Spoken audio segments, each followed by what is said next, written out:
video, I'm going to start with a web service. What is a web service? In simple terms, it is a service that is available on a network and it is meant for code consumption. Or we can say that a method of communication between two electronic devices over the web. There are two approaches to provide a web service. One of them is a SOAP service, which uses a WSDL, and the other one is a REST service that uses resources.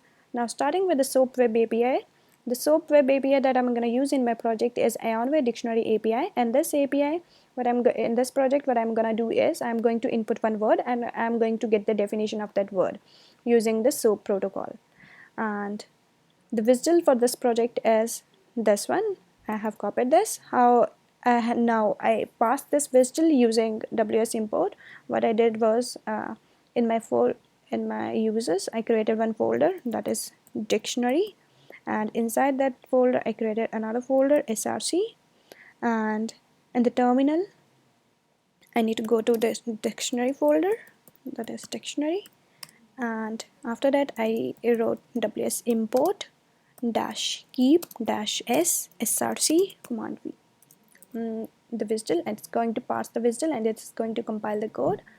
And after compiling, I'm going to get two folders. Inside these folder, I'm going to get all the Java classes that was there in the WSDL.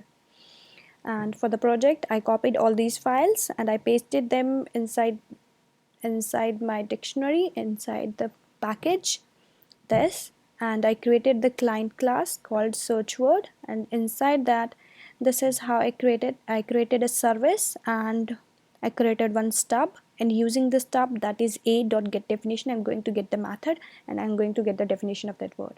And when I'm going to run this program, it's going to ask me to enter the word to know the meaning. If I'm going to give the rest, and it's going to give me the meaning, that is a state of quiet or repose. I'm going to enter some other word, that is peace, and search, then it's going to give me the meaning of that word, to become quiet. And this is what I have implemented for the SOAP, and this is the code for creating a client or invoking a SOAP Web API. Now for the rest, it is interacting with the stateful resources rather than messages or operations. In the rest, we are using HTTP standard operations such as get, post, or put and delete. And for my RESTful web API, I have selected this API from the programmable web. In this, I'm going to give the name of the singer, and I'm going to fetch all the albums of that singer and all the details of that album.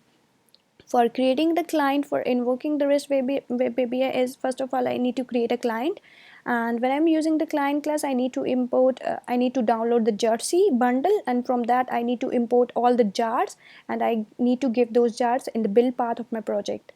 And this is how web target, here I'm specifying this web URL, and after that I'm going to get the response in the JSON. And this is my project here,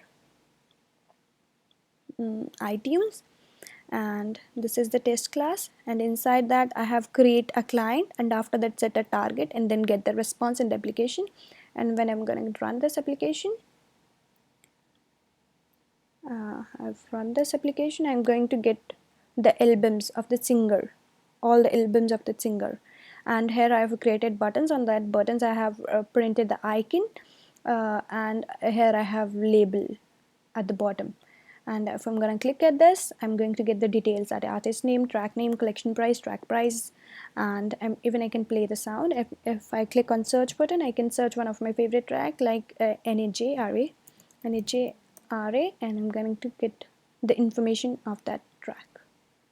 This is about my project, and thanks for your attention.